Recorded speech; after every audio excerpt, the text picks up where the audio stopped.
नमस्कार दोस्तों, आपका स्वागत है स्टडी बाई RSR में। आज हम बात करते हैं H3N2 वायरस के बारे में जो वर्तमान में चर्चा में है।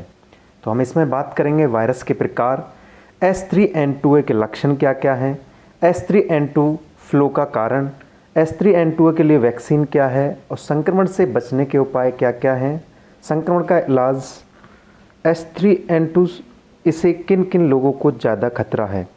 तो चलो हम स्टार्ट करते हैं। H3N2 वायरस के प्रकार। तो यह एक श्वसन संबंधी बीमारी होती है जो इन्फ्लुएंजा वायरस से होती है। तो इन्फ्लुएंजा वायरस क्या है? ये A, B, C और D 4 प्रकार के होते हैं। जो इसमें से पहले के 3 हैं A, B, C, ये आमतौर पर लोगों में फैल सकते हैं तथा A व B मौसमी फ्लू होते हैं, जो मौसम में हो जाते हैं उसे मौसमी फ्लू होते हैं। अब इन्फ्लुएंजा ए के कई सब टाइप्स हैं जो कि सरफेस पर पाए जाने वाले प्रोटीन के अनुसार होते हैं। अब सब टाइप्स हेमाग्लूटिनिन जिसे HA कहते हैं और न्यूरोमिनाइडेट्स NA कहते हैं। अब HA के भी इसमें 18 प्रकार होते हैं जिन्हें H1 से H18 तक नाम दिए गए हैं। उसी प्रकार NA के 11 प्रकार होते हैं जिन्हें N1 से N11 तक बांटा जाता है। अब हम बात करते हैं H3N2 के लक्षण। तो H3N2 के लक्षण, कोई भी बीमारी को समझने और इलाज करने के लिए लक्षणों को जानना बहुत आवश्यक है। वैसे तो इसके लक्षण मौसमी फ्लू की तरह होते हैं। तो आइए जानते हैं लक्षण कौन कौन से हैं। तो लक्षण है खांसी, नाक बहना या नाक बंद, गला खराब होना, सिर दर्द, शारीरिक दर्द, बुखार, ठंड लगना, थकान, दस्त, उल्टी करना आदि। ये सभी लक्षण मौसमी फ्लू जैसे ही हैं, इसलिए वायरस को समझना कठिन होता है।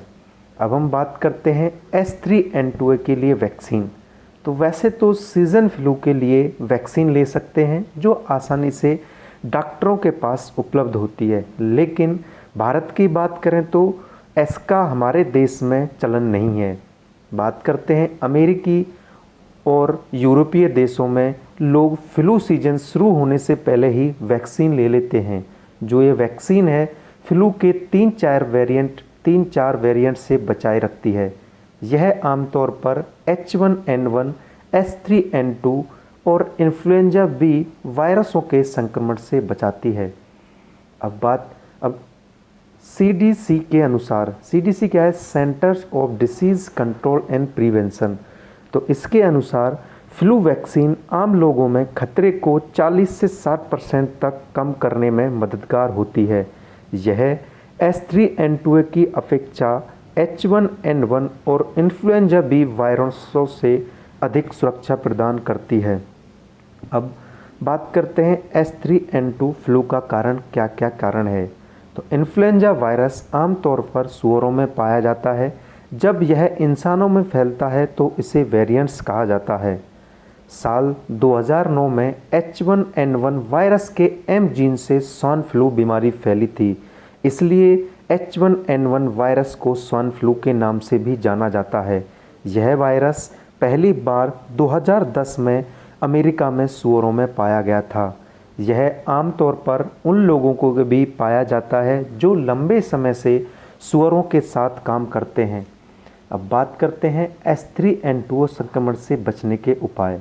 तो उपाय नंबर 1, जिस क्षेत्र में सूअर हो वहाँ खाना व पीना न करें और न ही खाने पीने वाला सामान उस क्षेत्र के आसपास रखें। यदि सूअरों के संपर्क में आते हैं तो हाथों को अच्छे से साबुन और पानी से धोएं या अल्कोहल युक्त हैंड रब का इस्तेमाल करें। तो अब इसका इलाज क्या है? तो इलाज के बारे में बात करेंगे। किसी अन्य वायरस की तरह H3N2 संक्रमण का इलाज उसके लक्षणों को कम करने से ही होता है। इलाज क्या है? किसी अन्य वायरस की तरह ही H3N2 संक्रमण का इलाज उसके लक्षणों को कम करने से ही होता है। तो नंबर 1 क्या करना है? खूब सारा आराम करना चाहिए। यदि H3N2 की पुष्टि होने के बाद H3N2 की पुष्टि होने के बाद खूब सारा लिक्विड पिएं। यदि आपको बुखार, सिर दर्द और दर्द के लिए आप डॉक्टर की सलाह लेकर दवा ले सकते हैं। अब हम बात करेंगे इससे किस किस को खतरा ज़्यादा है?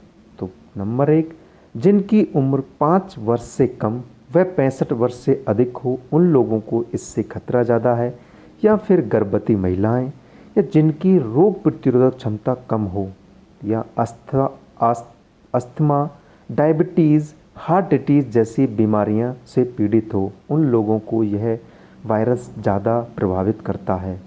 तो दोस्तों, ये थी मेरी मेहनत आपके सामने। अगर मेरी मेहनत आपको पसंद आए तो मेरी वीडियो को लाइक करें, शेयर करें और चैनल को सब्सक्राइब करें और बेल आइकन को प्रेस करें, ताकि मैं कोई भी वीडियो बनाता हूं तो सबसे पहले आपके पास नोटिफिकेशन आए। जय हिंद दोस्तों।